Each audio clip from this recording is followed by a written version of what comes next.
Puji Tuhan, segala kemuliaan hanya bagi Tuhan Yesus Kristus. Bapak Ibu Saudaraku, kembali Yesus kuatku menyapa kita hari ini.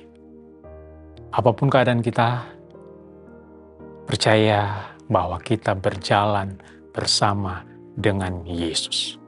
Sebelum kita masuk dalam renungan hari ini, mari tundukkan kepala kita berdoa. Bapa Sorgawi, Bapa di dalam nama Tuhan Yesus Kristus kami permuliakan. Kami datang kembali di hadapan-Mu ya Tuhan. Bersyukur untuk hari ini, hari yang Tuhan sediakan bagi kami untuk menikmati kebaikan Tuhan. Menikmati berkat-berkat Tuhan di sepanjang hari ini. Sebentar kami akan masuk di dalam renungan firman-Mu. Biarlah firman-Mu Tuhan selalu meneguhkan kami terus melangkah berjalan bersama dengan Tuhan. Di dalam nama Tuhan Yesus Kristus. Haleluya. Amin. Bapak Ibu Saudaraku, apakah ada di antara kita yang baru mengenal Tuhan?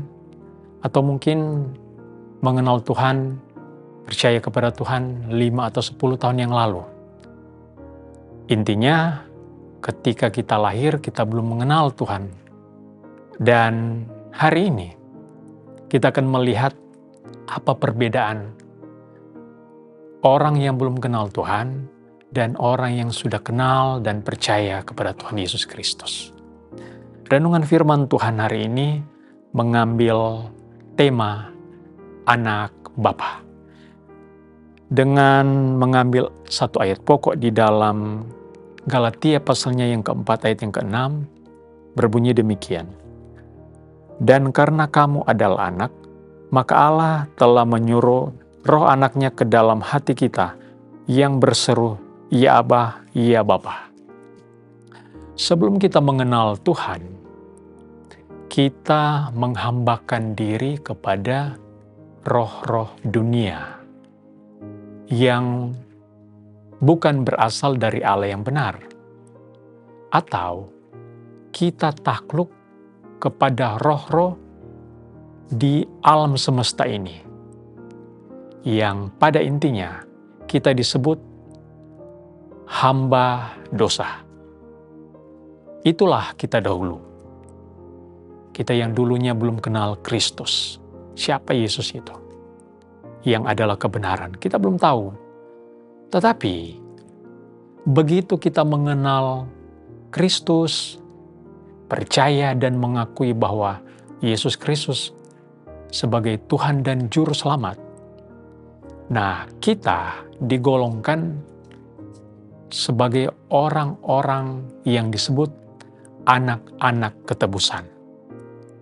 Jadi status kita bukan lagi seperti yang dulu, hamba daripada dosa.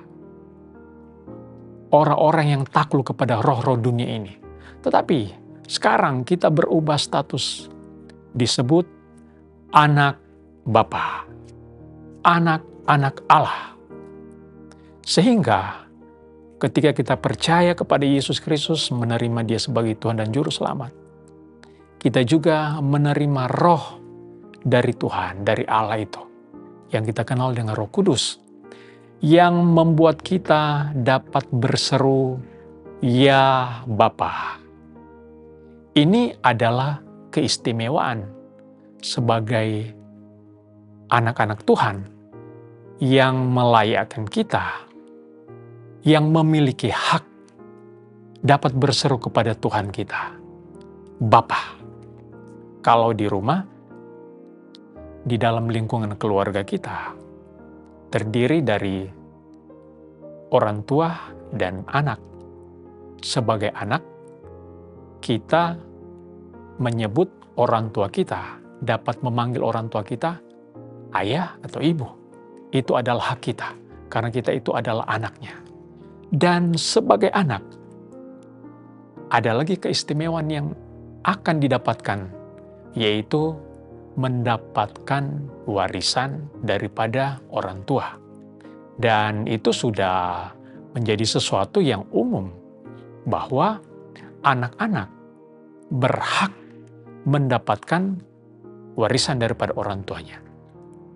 sebagai anak-anak Tuhan, kita dikatakan orang-orang yang berhak mendapatkan warisan. Apa warisan itu? Yaitu mendapatkan warisan terhadap janji-janji Tuhan.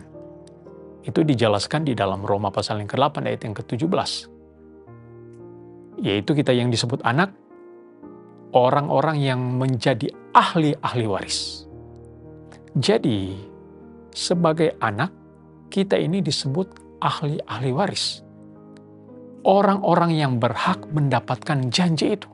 Janji apa? Janji yang terbesar yang Bapa berikan kepada anak-anaknya, yaitu hidup yang kekal. Janji hidup yang kekal. Karena kita ini adalah ahli waris. Di lingkungan keluarga, kita harus membedakan anak dan hamba atau pembantu. Pembantu tidak mungkin akan mendapatkan warisan daripada orang tua karena dia statusnya bukan sebagai anak. Jadi, warisan itu akan diberikan oleh orang tua kepada anak-anak, bukan kepada hamba. Jadi Bapak Ibu Saudaraku, kita ini orang-orang yang sudah kenal Tuhan, percaya kepada Yesus Kristus, kita juga menjadi ahli waris. Barangkali ada di antara kita yang saat ini sementara mengalami pergumulan yang berat.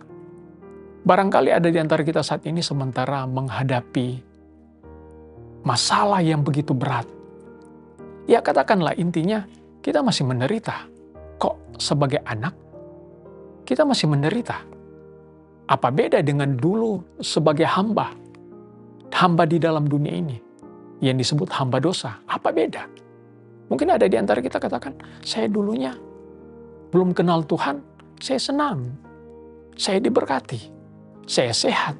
Tapi sekarang, begitu saya kenal Tuhan, saya hidup menderita. Ingat firman Tuhan, Ibrani pasalnya yang ke-12 ayat ke-6. Tetapi Tuhan menghajar orang yang dikasihinya, dan ia menyesa orang yang diakuinya sebagai anak. Jadi, anak-anak Tuhan itu disesa oleh Tuhan, dipukul oleh Tuhan, dihajar oleh Tuhan. Untuk apa? Karena Dia mengasihi kita. Jadi kalau kita masih menghadapi pergumulan yang berat, masih menghadapi duka cita sampai saat ini, ingat, itu tandanya Tuhan mengasihi kita. Tuhan memperlakukan kita itu sebagai anak. Sehingga Tuhan masih akan menegur kita. Tuhan masih menyesah kita. Karena kesalahan kita. Kita dipukul, kita disesah. Tetapi ingat, itu tandanya Tuhan mengasihi kita dan Dia mengakui bahwa kita ini adalah anak-anaknya. Dan suatu saat, sebagai ahli-ahli waris, kita akan mendapatkan mahkota kemuliaan, mahkota kehidupan, mahkota keselamatan itu. Mahkota kebenaran yang sudah disediakan oleh Bapa yang kekal bagi anak-anak yang Ia kasihi. Puji Tuhan. Demikian renungan firman Tuhan hari ini. Mari kita berdoa. Bapa yang kekal, Bapa yang baik, dalam nama Yesus Kristus kami permuliakan. Terima kasih untuk kebenaran-Mu. Terima kasih untuk renungan hari ini yang sudah datang kepada kami. Bahwa kami ini statusnya adalah anak, bukan hamba. Dan sebagai anak, kami akan menerima warisan itu. Ahli-ahli yang berhak menerima warisan yang dari Tuhan, yaitu hidup yang kekal, janji-janji Tuhan yang akan kami terima bersama dengan Yesus Kristus untuk kekekalan. Terima kasih untuk janji-Mu, terima kasih untuk apa yang Tuhan sudah lakukan bagi kami. Kami sekarang ini adalah milik Tuhan, anak-anak ketebusan Tuhan, dan orang-orang yang berhak untuk menerima janji-janji itu sebagai ahli-ahli kerajaan Allah. Terpuji nama Tuhan, kuatkan terus jemaat Tuhan, umat Tuhan dimanapun berada. Tetap percaya, Tuhan selalu hadir, Tuhan selalu ada di dalam hidup mereka. Terima kasih Tuhan, terpuji nama-Mu. Kami mengucap syukur berdoa dalam nama Tuhan Yesus Kristus. Haleluya. Amin.